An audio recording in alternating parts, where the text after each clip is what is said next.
Jadi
sebelum kita teruskan lagi, macam biasa kita kasih doa dulu. Okay, silakan Mani.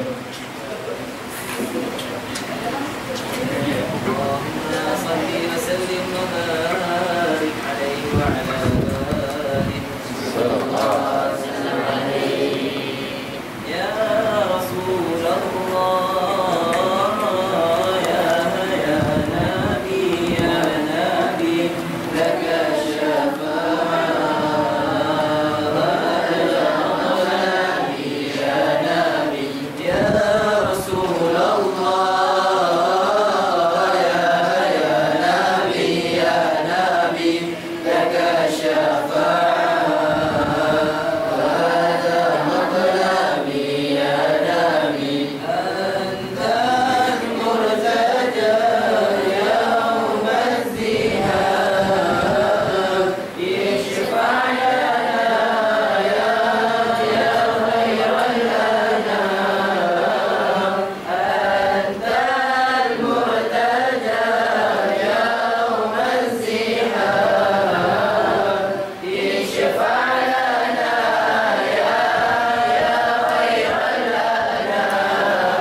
Alhamdulillah dapat cerita hari ini bersungguh.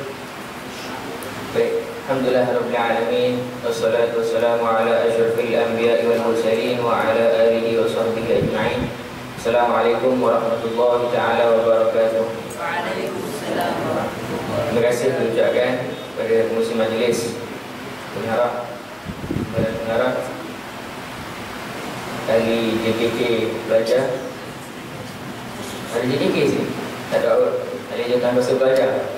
Okay. Dan seterusnya para hadirin hadirat yang hadir sudi hadir pada malam ni. Okay, sudi hadir pada malam ni.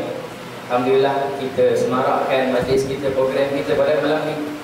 Jadi malam yang penuh barakah, di hari yang barakah, di Sayyidul Ayyam, kita berkumpul walaupun sudah habis, tapi insyaAllah ada keberkatan. InsyaAllah ada. Jadi kalau kita cari keberkatan itu, insyaAllah ada. Jadi seperti mana macam biasa, ayat-ayat selalu kita dengar tentang puasa. Pertama sekali, tajuk kita malam ni tahu dah kan? Seperti lampu sudah, ganjaran Ramadan. Jadi apa yang boleh kita dapat pada malam ni, insyaAllah sama-sama kita kongsikan. Jadi Allah berfirman dalam Al-Quran, apa? Allah dengar apa? Aduh ayat ni semua orang tahu. Ya ayyuhalladzina amanu kutiba alaikumus siyamu kama kutiba alal ladzina min qablikum la'allakum tattaqun. Surah Al-Hadid. Jadi ayat ni maklum lah, semua orang tahu makna. Jadi kalau nak lebih tafsir lagi boleh buka tafsir. Jadi makna ayat ni, wahai orang-orang yang beriman. Ya orang beriman yang puasa. Kalau tak sebut ya ayyuhalladzina, tak sebut ya ayyuhalladzina, ya ayyuhalladzina amanu, dia tambah amanu. Jadi maknanya dia suruh betul-betul kat orang yang beriman. Jadi kutiba alaikumus shiyam. Kutiba di sini bukan mana tulis. Bukan mana tulis kan? Kata apa bukan. Jadi kutiba kat sini maksud dia ai furidah. Furidah ini wajib, fardu. Kutiba alaikumus shiyam. Jadi wajib di atas kamu berpuasa. Kama kutiba alal ladzina min qablikum la'allakum tattaqun. Seperti mana umat-umat terdahulu berpuasa. Jadi kita tak tahulah umat terdahulu macam mana yang puasa. Jadi kat sini seperti yang Allah turunkan kepada kita, insya-Allah kita sampaikan, kita tunaikan. Insya-Allah. Moga-moga kita bertakwa. Jadi dalam berpuasa ni tak ada khilafiyah dah. Ulama ijma' ulama semua dah bersepakat. Jadi tak ada nak keluar hukum puasa ni sunat ke, kecuali dengan syarat-syarat tertentu. Tapi ijma' ulama semua mengatakan puasa ini dah wajib, semua makruf. Jadi alhamdulillah kita berpuasa dah hari yang ke berapa? Berapa? Dua ke tiga? Kedua. Jadi alhamdulillah sampai sudah. Jadi sebenarnya kita masuk ke bulan Ramadan ini pun sudah satu nikmat yang sangat besar kalau kita nak ikutkan. Apa Nabi cakap? Nabi bersabda apa dalam hadisnya? Hadis Sahih Muslim, Sahih Bukhari. Apa Nabi cakap? Man shoma Ramadan imanan wa ihtisaban. Man shoma Ramadan imanan wa ihtisaban ghufira lahu ma taqaddama min dzambihi. Jadi Nabi kata siapa yang berpuasa dengan penuh keimanan. Jadi ada yang orang puasa sekadar tahan minum dan makan. Tapi Nabi kata man shoma Ramadan imanan wa ihtisaban. Barang siapa yang berpuasa Ramadan kerana keimanannya kepada Allah Subhanahu wa taala dan hal mengharapkan pahala, maka Allah akan ampunkan dosa-dosa yang telah lalu. Waktu salah satu ganjaran. Buat di sini dah satu ganjaran kita dapat tengok. Jadi salah satunya kena ikhlas. Berpuasa itu perlu ikhlas. Jadi kalau ikhlas tak ada guna kita berpuasa. Jadi insya-Allah Nabi cakap apa lagi? Pada satu hari ketika cerita pun makruf. Pada satu ketika Nabi nak naik membaca khutbah, sedang naik tangga, Nabi berhenti. Di tangga pertama Nabi berhenti. Lepas tu Nabi sebut amin. Lepas tu naik di tangga kedua, Nabi berhenti dan sebut amin. Sahabat Nabi pelik. Naik ke tangga ketiga, Nabi sebut amin juga sampai atas. Jadi setelah habis khutbah semua, para sahabat tanya, ya Rasulullah, kenapa kau sebut amin waktu naik tangga 1, 2, 3 tu? Dia cerita sikit. Dia cakap bahasa Arab, dia cakap kekok. Dia cakap bahasa Arab, tengah terjemah. Okey, terus. Jadi Nabi cerita kepada para sahabat, katanya apa? Malaikat Jibril datang kepada Nabi dan berdoa. Doa apa? Cuba kita bayangkan, malaikat Jibril yang berdoa, yang mengaminkan Nabi. Adakah doa itu makbul atau tidak? Yang doakan ketua para malaikat dan yang mengaminkan Nabi, kekasih Allah pula tu. Jadi apa dalam doa tu? Tangga pertama, Jibril mendoakan apa? Cilakalah kepada orang yang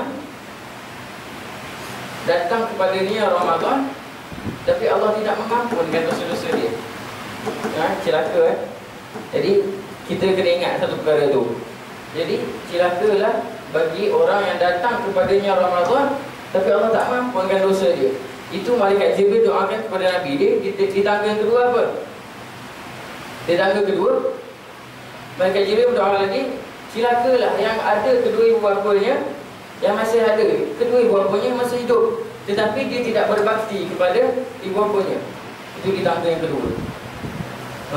Jadi di tangga ketiga apa dia? Celakalah kepada umat kau yang apabila ada orang selawat dia tak balas balik selawat itu. Betul? Nabi Muhammad SAW kita balas baik SAW, bukan payah pun Nabi cakap. Umat aku yang bakhil itu adalah apa dia? Umat aku yang bakhil itu adalah bila diselawat ke atasku dia tak balas balik. Itu adalah orang yang bakhil. Ya. Jadi kita terus lagi. Jadi di bulan yang penuh barakah ni Allah cakap apa dalam Quran? A'addallahu lahum maghfiratan wa ajran 'azima. Allah cakap Allah menyediakan sebaik-baik ataupun pahala pengampunan kepada umat Nabi Muhammad. Umat Nabi Muhammad dan umat Nabi lain kan. Jadi kita berpuasa sekarang ni di fasa ni. Jadi Allah cakap a'adallahu lahum maghfiratan wa ajran 'azima. Allah telah menyediakan untuk mereka keampunan dan pahala yang besar. Jadi kita rebut. Kalau boleh kita rebut pahala-pahala tersebut. Jadi ada lagi Nabi kata apa yang maksud walaupun kita tidur pun dapat dikira sebagai ibadah, dapat pahala. Sebab apa Nabi cakap tidur? Sebab sekecil-kecil perkara sudah dikira ganjarannya, sudah dapat ganjarannya. Itu sekecil-kecil perkara. Tapi apa jangan ada tidur daripada pagi sampai petang nak dah buka baru bangun. Itu mangkuk ayun. Itu bukan. Tapi macam Ustaz Ahmad kata apa? Kita tidur selepas kita dah buat ibadah. Jadi bukannya tidur pada pagi, aku tidur ni ke ibadah. Ibadah mangkuk ayun cakap dia. Itu bukan ibadah. Itu namanya ikut hawa nafsu. Jadi kita terus lagi. Entah-entah tau, kita kenikmatan ada kipas kiri kanan, dekon lagi depan belakang. Tak ada sini, situ lah. Situ lah, situ kan. Kipas kiri kanan semua. Jadi kita bersyukurlah, sepatutnya bersyukur. Zaman dulu, zaman apa dulu? Di zaman Raja Kisra.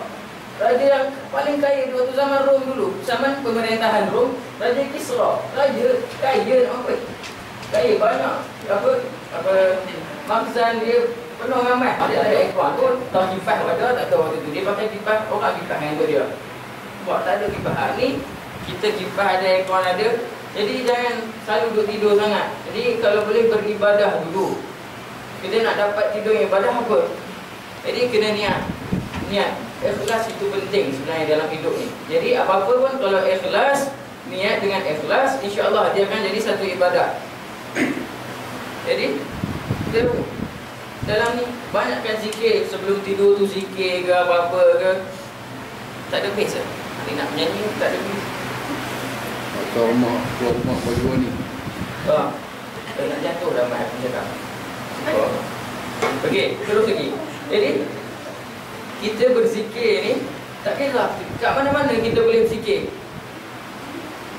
Nampak macam kita duduk lepas tarawih. Ya Latifu ya Kafi. Itu salah satu zikir selepas tarawih. Tapi banyak lagi zikir-zikir lain yang boleh kita contoh. Macam apa? Contoh kita baca La ilaha illallah. La ilaha illallah. La ilaha illallah. La ilaha illallah. La ilaha illallah. Itu satu zikir. Jadi kalau boring sikit kita boleh tukarlah dalam tak lain. La ilaha illallah, la ilaha illallah, la ilaha illallah. Jangan tunggu lama. Kita boleh ubah. Kalau rasa boring, kita buat tak lain. Nampak? Itu salah satu luasnya kita boleh dapat ganjaran. Jadi kalau kita boring dengan satu lagu ni, kita boleh tukar lagu lain. Sudah apa? Lagu lain lagi. Apa request sendiri jenuh. Apa nak request semua? Kan? Okey. Itu salah satunya. Okay, kita terus lagi. Ni macam lepas solat. Allah ni kita lepas solat ni, lepas solat fardu zikir lah sikit. Ni lepas zuhur diam. Imam pun diam je. Zikir, kita cuba zikir. Apa? Macam Ustaz Sering cakap, zikir lah bila-bila masa pun. Kalau tak larat jahat, buat sir. Bismillahirrahmanirrahim. Subhanallah. Buat sir. Ini kalau zikir main-main, baca zikir laju nak buat. Apa macam tu? Itu bukan zikir, itu lagu India. Jadi kita nampak itu. Itu salah satu kita nak dapat ganjaran pada Allah, tapi kita main-main. Macam mana? Nak zikir-zikir elok. Subhanallah walhamdulillah wa la ilaha illallah. Allah belakang tu tak payah buat. Jadi subhanallah kita zikir. Jadi macam-macam lagu kita boleh ikut, kita boleh buat. Ni duduk siang-siang, duduk malam-malam satgi mula dengar. Ada orang nak ni malam ku tidur tak. Apa benda tidur tak lain, apa tidur lah. Tidur nak tidur nak menyanyi. Pilih zikir dapat pahala tu. Itu nak kata kita nak dapat ganjaran tu, ganjaran betul-betul ikhlas, kena ada niat. Ni sebelum tidur duduk malam. Bila malam? Bila je malam. Duduk malam tak habis. Jadi nampak, kita boleh dapat ganjaran tu sebenarnya sekecil-kecil ganjaran yang kita buat. Tak kisah di mana-mana kita ada pun kita boleh buat. Tapi manusia ni tak habis nak menyanyi je kerjanya. Yang perempuan lagi tu, duk tu kami securalu. Apa dia curalu? Tak saling ni dia tak tahu masuk apa. Tak tahu masuk benda lain lah. Sudah. Nampak? Kita kalau nak buat sesuatu perkara, biar kita tahu benda apa yang kita buat. Ni duk nyanyi lagu Korea, nangis-nangis tu. Tengok cerita Korea duk nangis. Aku pelik sungguh. Patut ingat ni, kita bulan Ramadan ni, kita ingat Nabi ke, nangis kerana Nabi. Tu adalah sikit bagusnya. Kan? Daripada duk nyanyi, merepek tak tahu apa. Jadi kita zikir. Zikir tu sangat mudah lah kan. Macam-macam. Kalau kita boring dengan lagu ni, kita boleh ubah lagu lain. Ingat tu. Jadi insya-Allah kita boleh ubah sama-sama. Jadi nak sebut kat sini, ganjaran itu ada 5 jenis ganjaran. Yang macam mana kita dapat ganjaran tu ada 5 jenis. Yang pertama, kita buat ganjaran, kita buat satu amalan, kita dapat ganjaran tu sama banyak yang kita buat amalan. Contoh, kita buat kebaikan 1, dibalas dengan ganjaran 1. Itu yang pertama. Boleh faham? Okey, yang kedua, apa dia? Kita buat amalan yang ganjaran dia dapat 10 kali ganda Allah bagi kat kita. Contohnya apa? Kita baca Quran. Apa yang diuraikan oleh Sayyidina Osman daripada Nabi Muhammad SAW. Apa yang diuraikan? Aku tidak mengatakan alif lam mim itu satu perkataan, tapi alif itu satu perkataan, lam itu satu perkataan, mim itu satu perkataan. Jadi alif tu kita dapat 10. Bulan puasa digandakan 70. Dapat seperti kita matematik kira sendiri. Nampak? Itu salah satu ganjaran yang Allah bagi. Nampak? Banyak orang cerita ganjaran ni, aku sampai subuh esok tak berik, tak sahur apa. Jadi itu salah satunya kita boleh buat. InsyaAllah. Itu yang keberapa? Kedua. Yang ketiga, apa dia? Kita buat sesuatu amalan yang Allah lipat kali gandakan 70 kali. Macam apa? Macam tadi kita baca Quran. Jadi kalau kita makin banyak, tambah di bulan puasa ni, insya-Allah kita boleh ada tadarus kan. Selepas asar pukul 5 suku sampai 6 suku. Jadi niat ikhlas tadarus itu bukan untuk habis cepat je kita buat tadarus tu. Jadi sebenarnya kita nak mengkhatamkan, insya-Allah kalau sempat kita khatamkan. Jadi sama-sama insya-Allah kita usaha untuk mendapatkan keikhlasan tu. Bukan mudah sebenarnya.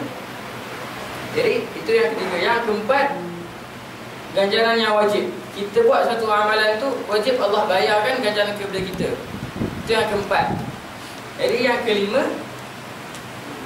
kita buat sesuatu amalan, kita tak tahu ganjaran dia banyak mana. Apa dia? Itulah puasa. Contohnya puasa. Kita buat, Allah ada sebut dalam Quran, dalam hadis Nabi sebut, tak ada pun rasanya ganjaran puasa ni banyak mana. Jadi apa? Dalam hadis Nabi sebut apa? Kebaikannya, setiap amalan anak Adam itu kebaikannya dilipat kali gandakan 10 sampai 700 kali lipat ganda. Jadi itu Nabi firman. Jadi Allah pula, Nabi bersabda, Allah berfirman dalam Quran, sesungguhnya amalan itu adalah khusus bagiku dan aku akan memberikan pahala kerana orang-orang yang berpuasa, meninggalkan syahwat dan makanan kerana aku. Jadi ini firman Allah dalam Quran. Jadi kita tak tahu banyak mana ganjaran pahala yang Allah nak bagi kita, kepada kita. Yang penting kita ikhlas. Ikhlas itu penting sebenarnya. Jadi kalau keikhlasan itu tak ada, maka kita buatlah apa pun tak jadi apa. Jadi ingat tu. Jadi Nabi selalu ingatkan kepada kita, buat 4 perkara ni. Jadi 4 perkara ni Nabi suruh kita buat, tapi 4 perkara ni yang jarang kita buat. Tapi rasanya insya-Allah kita tergolong dalam golongan yang buat 4 perkara ni. Apa dia 4 perkara tu? 2 darinya boleh membuatkan, 2 perkara dari 4 tu boleh membuatkan, kalau kita buat, kita boleh dapat redha Allah. Apa dia? Yakin bahawa tiada Tuhan melainkan Allah. Yang kedua, beristighfar. Itu 2 yang pertama. Jadi 2 lagi apa? Perkara yang sangat kita inginkan, yang sangat semua manusia nak benda tu daripada Allah SWT, iaitu apa? Syurga dan dijauhkan daripada api neraka. Jadi 4 perkara ni selalu Nabi ingatkan kita supaya buat, tapi kita selalu lupa. Tapi insya-Allah sebab kita duk baca setiap hari dalam selepas asar kita baca rotib. Apa? Kita baca dalam rotib. Lepas asar baca apa? Syahadat. Dalam cik terus pulang syahadat. Apa kita baca? Asyhadu an la ilaha illallah, astaghfirullah, as'alukal jannata wa a'udzubika minan nar. Nah dalam ni ada 4 benda tu, terkandung 4 ni. Apa dia? Asyhadu an la ilaha illallah, astaghfirullah, as'alukal jannah wa na'udzubika minan nar. Insya-Allah kita amalkan ni selalu. Insya-Allah Allah kita minta apa pun Allah bagi. Jadi ini Nabi SAW bersabda. Jadi insya-Allah kita buat. Jadi ambil 3 perkara ni yang apabila jangan kita buat dia. 3 perkara ni boleh merosakkan hidup kita. InsyaAllah. Walaupun kita ni sebesar mana, ulama' mana pun, kalau kita buat 3 perkara ni, dia boleh merosakkan diri kita. Apa dia 3 perkara tu? Apa semua nampak antuk ke? Nak nyanyi ke? Nanti dulu, ada. Jadi ambil 3 perkara ni, jangan buat. Tambah-tambah kita di bulan Ramadan ni, InsyaAllah kalau jangan kita buat. Kalau kita buat, insyaAllah bertobat cepat-cepat. InsyaAllah Allah ampunkan. Apa dia? Salasatun muhlikatun. Apa dia? 3 perkara yang merosakkan, menghancurkan diri sendiri. Apa dia? Yang pertama, syuhun muttah, hawa muttaba' wa ija'ul mar'i binafsihi. 3 perkara ni. Yang pertama apa? Syuhun muttah, kedekut tak hidung masin. Tak hidung dia pun tak masin macam dia kedekut. Kedekut amboi. Itu syuhun muttah, kedekut yang teramat sangat. Itu yang pertama. Yang kedua apa dia? Hawa muttaba', terlalu ikut sangat hawa nafsu ni. Nah ni kita di bulan puasa ni, syaitan dah tak ada. Syaitan dah kena belenggu, dah kena berikat. Jadi duk buat lagi maksiat. Sebab apa ni? Ni hawa muttaba' ni, nafsu terlalu tinggi. Jadi Allah firman juga dalam Quran, inna solat apa? Semua apa? Inna solatan tanha 'anil fahsya'i wal munkar. Solat itu dapat menahan diri daripada perkara yang buruk dan mungkar. Tapi ada je orang tak puasa. Macam mana ni Ustaz? Aku tak tahu dia dengan Allah ha? Jadi kita ni jangan buat, turunkan. Jadi sebab apa ada puasa? Sebab itulah Sebab ada puasa ni apa? Sebab untuk turunkan nafsu kita. Jadi jangan terlalu ikutkan hawa nafsu. Itu sebenarnya yang disampaikan kat sini. Jadi yang ketiga apa dia? Wa'ija'ul mar'i binafsihi, bangga diri dengan pada orang lain. Kita ada benda ni, orang lain ada benda tu, kita jangan duk bangga. Ui, aku ada benda ni, aku ada iPhone, siapa tak ada iPhone? Hak tu aku tak boleh bangga, haram hati diri aku. Tak boleh nak bangga. Jadi contoh yang lain pula, ambil suara sedap. Janganlah tak boleh nak dengki kat dia. Dia pun tak boleh bangga suara dia sedap. Nanti Allah tarik. Itu salah satu contoh yang boleh kita ambil. Wa'ija'ul mar'u binafsihi.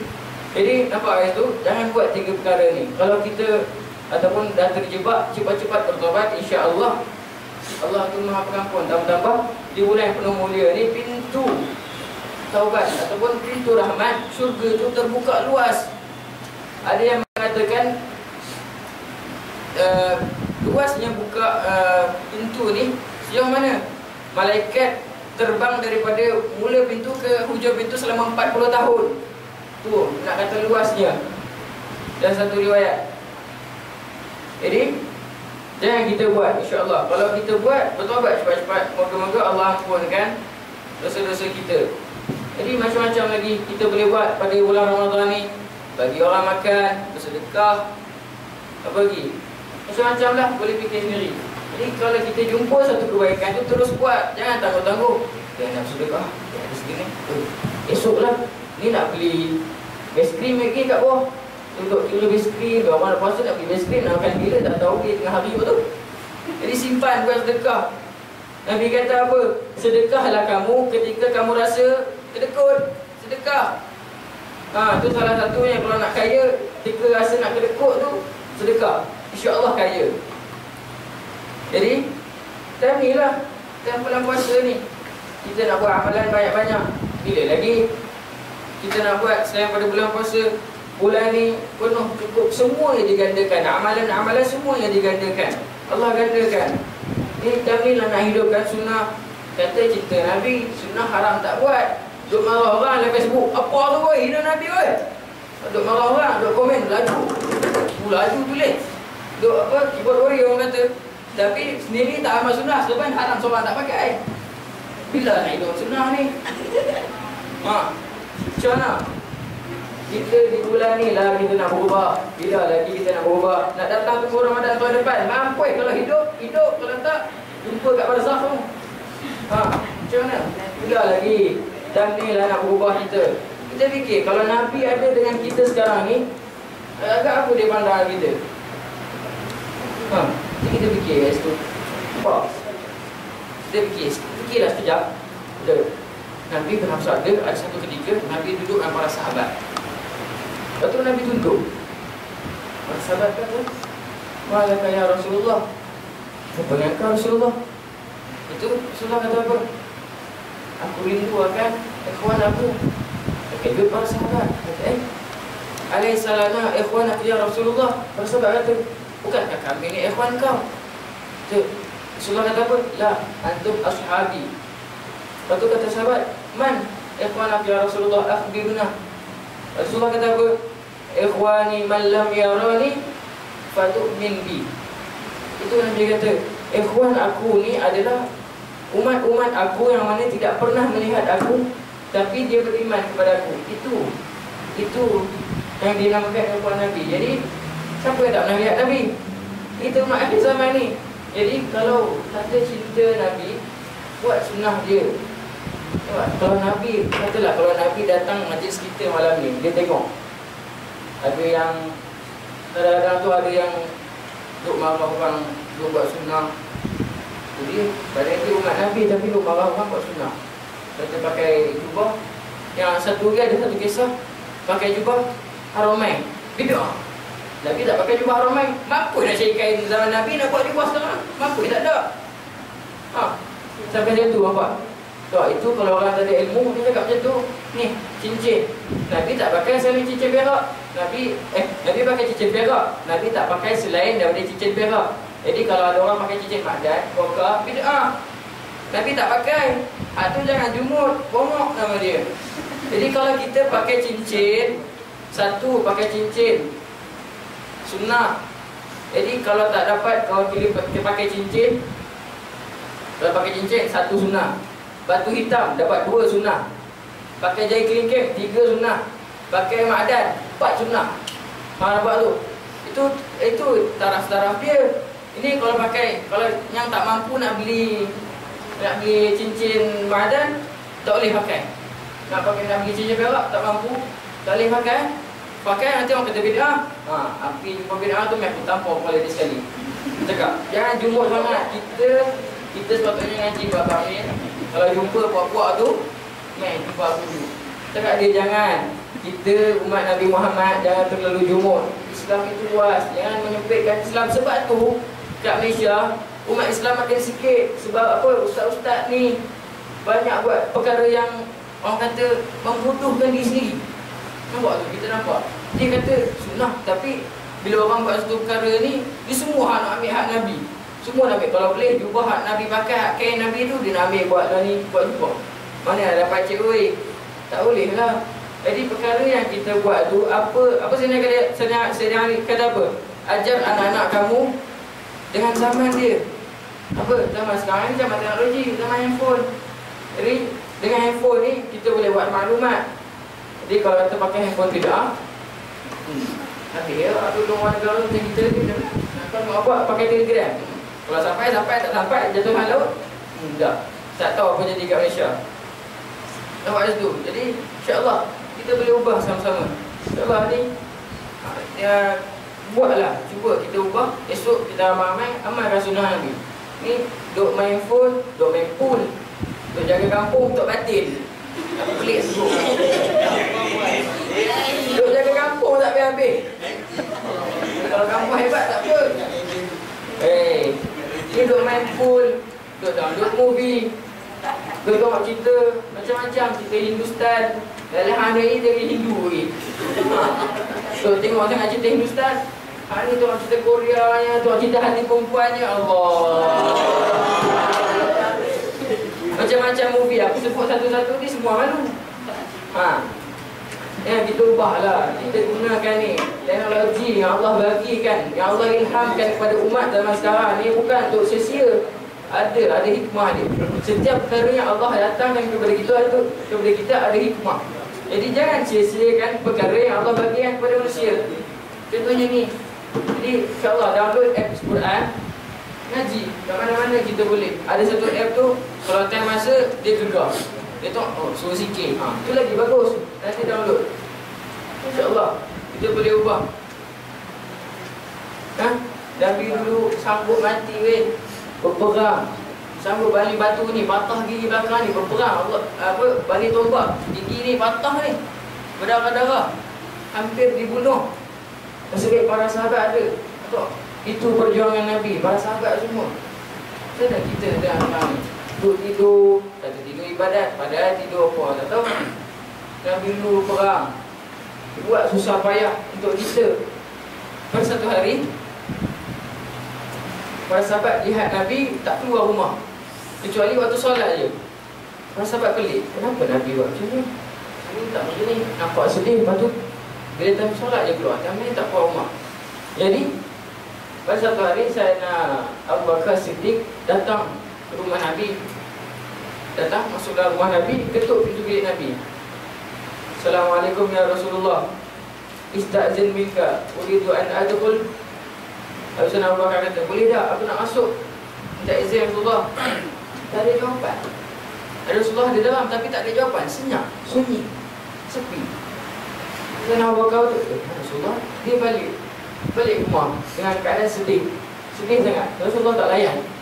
Jadi pada hari yang kedua datang pula Sayyidina Umar bin Khattab, datang juga buat perkara yang sama apa yang Sayyidina Abu Bakar buat ketuk pintu Rasulullah. Tapi apa nasib dia? Nasib yang sama. Rasulullah tak jawab. Tak ada siapa jawab. Senyap. Lepas tu sampai hari ketiga datang Salman Al-Farisi, ketuk juga, buat perkara yang sama macam dua khalifah ni buat. Tapi apa nasib dia dapat? Sama. Tak dapat juga. Tak ada khabar juga. Benda yang sama berlaku, Nabi tak buka pintu. Diam, senyap, sunyi, sepi. Jadi Tidak para sahabat melihat. Bukan disebut jadi selama beberapa hari. Para sahabat berjumpa dengan Sayyidina Fatimah Zahra. Siapa Sayyidina Fatimah Zahra? Anak Nabi, kekasih Nabi. Nabi sayang Fatimah Zahra. Jadi para sahabat jumpa dia, bagi tahu Fatimah Zahra, kata, bapak kau ni jadi sekian-sekian, boleh tak kau pergi tengok? Kau ni kan kekasih dia, mungkin kalau kau pergi ketuk pintu dia keluar. Jadi dengar kabar tersebut, Sayyidah Fatimah terus bergegas ke rumah baginda SAW. Selawat pun, baru cakap, lupa habis. Wah, teruk banyak makan semut teh. Okey, terus. Jadi terus Sayyidah Fatimah datang dan ketuk pintu Rasulullah. Kemudian dia buat benda yang sama, ketuk. Assalamualaikum ya Rasulullah, ya Nabi Allah, istazin minka, hal mungkin uridun an akhruj an adkhul, boleh tak aku nak masuk, minta izin Rasulullah. Lepas tu saya dengar daripada dalam, kata, anak aku datang. Rasulullah buka pintu, buka pintu. Sayyidah Fatimah terkejut. Itu sebab apa? Ni lereng ni berlekuk. Nabi, lepas tu Sayyidah Fatimah kata, kau sakit ke bapak aku? Kenapa ni lekuk ni? Kesan nangis sampai lekuk. Kita nangis sekarang ni agak sebab apa? Dia fikir tengok, Nabi dia nangis sebab umat dia. Sebab apa? Nabi kata, aku nangis sebab aku takut umat aku masuk neraka. Tengok, kita fikir esok, Nabi nangis sampai lekuk ni kerana takut umat dia masuk neraka. Tapi kita akhir zaman tinggalkan sunnah dia. Macam mana? Agak-agak redha tu ada tak? Agak keikhlasan itu ada tak? Kita boleh fikir, kita boleh renung. Sebenarnya Nabi dah banyak berusaha para sahabat, kita buat. Tapi kita main-main. Akhir zaman ni banyak buat benda tak elok, mencegah orang berbuat sunnah. Nampak? Nabi tu berusaha sungguh-sungguh untuk umat dia. Tapi apa yang kita balas? Masa kalau Nabi datang, agak dia sedih lah tengok kita. Tapi dia merindukan kita sebenarnya. Tapi yang kita balas kepada dia agak-agak apa? Nampak tak rasa? Jadi masing-masing kita muhasabah, insya-Allah. Kita boleh tukar, kita boleh ubah. Di bulan yang penuh mulia ni, insya-Allah kita minta doa ke Allah Subhanahu Wa Taala, insya-Allah Allah boleh ubah, minta. Kata, ya Allah, ubahkan diri aku. Jadi kita tak siapa boleh ubahkan di sini, melainkan di sini ya boleh ubah di sini. Tak ada siapa. Satu malaikat Jibril datang pun, Allah firman dalam Quran, Allah tak akan mengubah satu kaum melainkan dia mengubah kaumnya sendiri, diri dia sendiri. Jadi itu firman Allah, takkan Allah itu menipu. Sifat Allah itu benar, maha. Jadi nampak guys tu kan?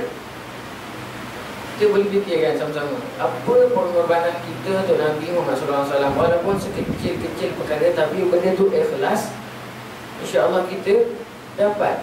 Dan dalam tersebut kita boleh dapat. Tapi yang penting ikhlas. Yang penting ada kita buat. Allah tak tanya apa yang kamu buat, tapi Allah tanya apa? Kamu usaha tak? Buat tak benda ni? Kamu buat tak? Usaha tak? Ni tak? Aku dah ni Malahan dekat Serban lambat weh. Panas weh. Panas dekat Serban, panas. Dia pakai jaket, pergi disco, okey, relax tak panas pun. Kalau disco dah terus panas dalam dia. Jadi nampak kita boleh ubah sebenarnya. Tapi diri sendiri tak nak, malas. Apa? Ni yang kata wa'ijaul mar'i bi nafsi, ataupun apa hawa mutaba'ah ni. Tinggi sangat kita punya nafsu. Takkan dengan hadis ni pun kita nak ego. Ini betul-betul cilaka ni punya umat. Nampak itu Nabi punya kalam tu. Nabi mengaminkan doa tu. Nampak? Dia boleh fikirlah. Kita di tahap mana sekarang? Kalau kita boleh fikir diri sendiri, dia tengok sejauh mana kita mengorbankan diri sendiri. Kita buat apa untuk Nabi kita. Jadi malam ni insya-Allah kita ubah pada malam ni sama-sama. Jadi kita cuba amalkan sunnah. Bila lagi kalau bulan penuh berkat ni, cuba minta dengan ikhlas betul-betul. Ini niat dalam hati, niat supaya Allah ubah diri kita. InsyaAllah pada malam penuh berkat ni, malam Jumaat, hari yang penuh berkat, kita boleh ubah insyaAllah. Jangan sampai Ramadan itu meninggalkan kita, tapi diri kita ni Allah tak ampun. Tu Nabi doa tadi, celakalah bagi umatku apabila datangnya Ramadan kepada dia, tapi Allah tak ampun manusia. Tak jadi orang. Nampak? Sama-sama kita boleh ubah, insya-Allah. Jadi kita minta Allah betul-betul. Minta dengan ikhlas hati. Sebenarnya kita boleh sebenarnya, tapi kurang kan, hawa nafsu tu kurang. Jadi kita kalau bulan-bulan biasa nak lawan dengan dua benda, syaitan ada, hawa nafsu ada. Ini syaitan dah tak ada, tinggal hawa nafsu je. Kan tak boleh lawan kot. Hawa nafsu pula duduk dalam diri kita. Jadi tambah kita tengah berpuasa. Lagi kalau berpuasa ni hawa nafsu turun. Apa lagi nak bagi alasan? Kalau kita nampak itu tak ada alasan yang boleh kita bagi. Jadi insya-Allah kita sama-sama doa. Jadi kalau boleh sebelum doa, sebelum nak khatam doa, ini salah satu yang nak kongsikan. Sebelum khatam doa, sebelum tutup doa tu kita baca Ya Arhamar Rahimin 3 kali. Ya Arhamar Rahimin, Ya Arhamar Rahimin, Ya Arhamar Rahimin. Kita baca 3 kali. Insya-Allah dengan keikhlasan yang ada, Allah makbulkan doa kita. Jadi itu amalan para ulama terdahulu. Jadi insya-Allah kalau kita amalkan, insya-Allah Allah makbulkan apa yang kita minta. Jadi sekian itu saja kot. Boleh muhasabah diri, renung-renungkan amal dan sunnah. Okay, insya-Allah. Saja setakat itu saja daripada saya pada malam ni. Insya-Allah kalau ada salah dan silap, minta maaf. Kalau ada kasar bahasa, cakap lebih kurang, minta maaf lah. Biasa orang lama tak pegang mic macam ni, dia pakai bubuh apa ada dalam kelopak dia. Minta maaf ya. Kalau ada apa-apa salah dan silap, mohon maaf. InsyaAllah kalau boleh kita ada program lagi, insyaAllah kita sama-sama mengingatkan di antara satu sama lain. Jadi sekadar itu saja, insyaAllah. Wabillahi taufiq wal hidayah. Wassalamualaikum warahmatullahi wabarakatuh.